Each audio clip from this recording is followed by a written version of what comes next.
दोस्तों, गद्दी के सेवादार चैनल पर आपका हार्दिक स्वागत है। आज हम बात करते हैं कि जब हमारे पितरों के साथ कसाई लग जाता है या उनके थान पर बैठ जाता है तो वह हमारे पितरों के साथ क्या-क्या करता है। वह हमारे पितरों को कहाँ पर रखता है, खाने को क्या देता है, हमारी कोई भी पूजा पाठ हमारे उन पितरों तक क्यों नहीं पहुंच पाती है, क्यों हमारे पितृ इसके बंधन से नहीं निकल पाते हैं, क्यों कोई छोटा मोटा भक्त तांत्रिक इसको नहीं हटा पाता है। क्या हम अपने पितरों को बंधन से मुक्त कर सकते हैं? क्या उनको कसाई के बंधन से छुड़ाना संभव है, और संभव है तो कैसे? दोस्तों, आज मैं इन्हीं सब प्रश्नों का उत्तर देने वाला हूं, इसलिए एक एक शब्द को ध्यान से सुनना।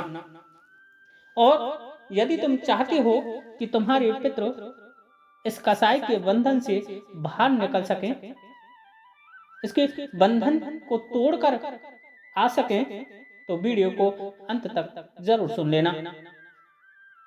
दोस्तों, जब हमारे पितरों को कोई कसाई अपनी गिरफ्त में लेता है या हमारे पितरों के स्थान पर बैठ जाता है, तो वह सबसे पहले हमारे पितरों को बंधित कर एक अंधेरी कोठरी में डाल देता है। ऐसी अंधेरी कोठरी में जहां सूर्य की एक भी किरण पहुंचना संभव नहीं होती। यह हमारे पितरों की निगरानी रखने के लिए, या यूं कहें कि पितरों पर नजर रखने के लिए, उस काल कोठरी के बाहर अपनी सेना के सदस्यों को खड़ा कर देता है, जो कि मसान मसानी के भांति होते हैं। यह उनको पहरे पर लगा देता है और उनको सख्त आदेश देता है कि कोई भी अंदर ना जा पाए और ना ही अंदर से बाहर निकल पाए। और दोस्तों, ये पहरेदार हमारे पितरों को उस काल कोठरी में रखते हैं तथा बाहर से कुंडी लगा देते हैं। और ये पहरेदार उस कोठरी के गेट के आगे भाले, सकरा, तलवार, छुरा लेकर के पहरा दे रहे होते हैं। अब चूंकि हमारे पितृ तो इस कसाई ने बंधक बना लिए हैं, इसलिए कोई भी सहायता हमारी होगी ही नहीं। उधर ये कसाई हमारे घर में तमाम तरह के भूत प्रेत नकारात्मक शक्तियों को घुसा देता है। और इस दरमियान मान लो कोई हमारे पूर्वज जो कि बहुत पुण्यवान थे, या अब जो मर रहे हैं, जिनकी फिलहाल मौत हुई है, यदि उनका पुण्य अति तेज है, उनका वो काफी पुण्यवान आत्मा है, तो यह उनको अपने उन भूत प्रेतों से जकड़वा लेता है और उसको ऐसी ऐसी यातनाएं देता है जिसकी तुम तुलना नहीं कर सकते। यह हमारे उस पितृ को लकड़ी काटने वाली आरी से काटता है। यह हमारे पितृ के साथ गंदी गंदी क्रिया व नरक में मिलने वाली यातनाओं को देता है।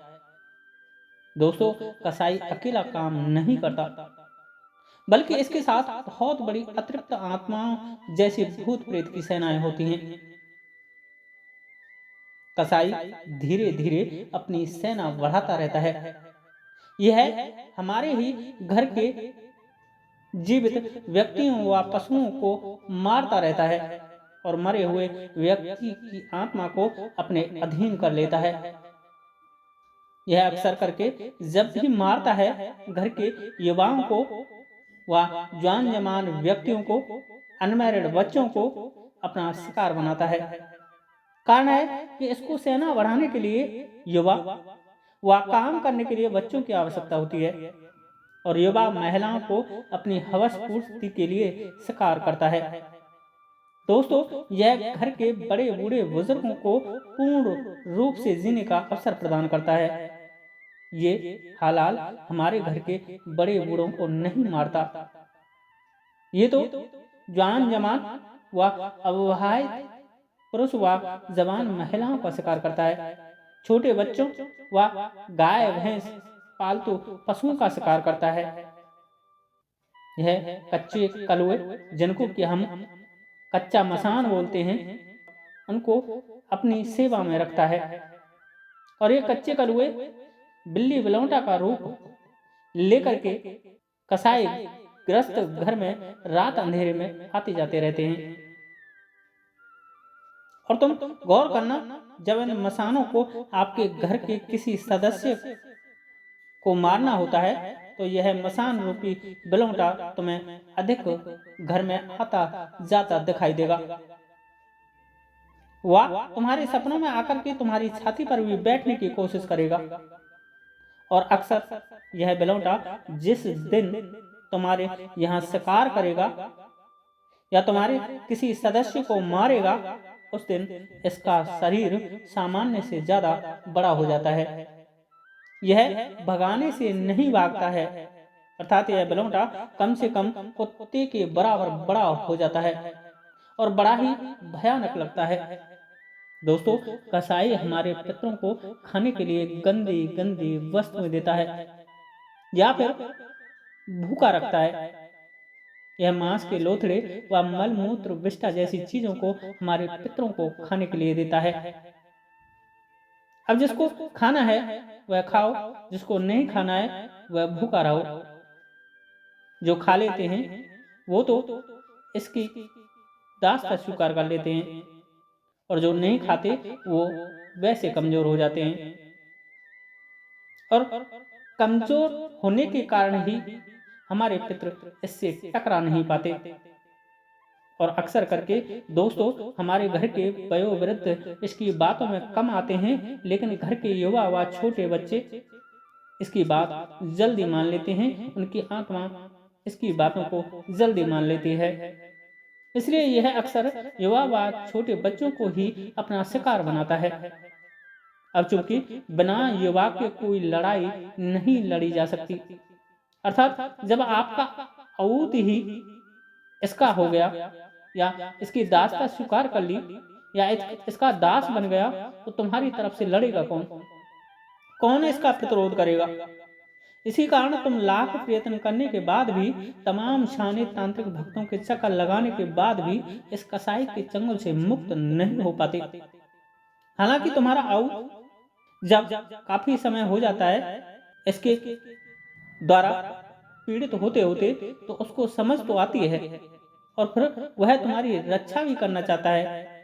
उसके बाद वह अपने उन समस्त पितृ जो कि इसके विरोध में है उनसे गठजोड़ करता है, लेकिन इन सब की फिर भी पेश नहीं पड़ रही होती है इससे टकराने की। किंतु अब बात आती है कि फिर हम क्या करें? हम कैसे इसकी गिरफ्त में से अपने पितरों को बंधन से मुक्त करें? तो सुनिए दोस्तों, इसके कई उपाय हैं। नंबर 1 तो यह है कि किसी श्रेष्ठ अघोरी तांत्रिक भगत से इस कसाई और इसकी सेना को बंधित करा दिया जाए। दूसरा यह है कि किसी श्रेष्ठ पंडित से अमावस्या या पितृपक्ष में दुर्गा सप्तशती का अखंड पाठ कराया जाए, ब्रह्मचार्य का पालन करते हुए कम से कम 1.25 महीने। या फिर सबसे सीधा मार्ग है कि आप खुद ब्रह्मांडीय ऊर्जा से कनेक्ट हो जाइए और सूर्य के तेज को अपने में समाहित करना सीखिए। अपने आज्ञा चक्र से सूर्य के तेज को अपने में समाहित करते हुए अपने घर व घर के सदस्यों की ऑरा को क्लीन करना सीखिए। दोस्तों, तुम जितना सूर्य अंश अपने अंदर समाहित कर लोगे उतना ही तुम तेजवान हो जाओगे।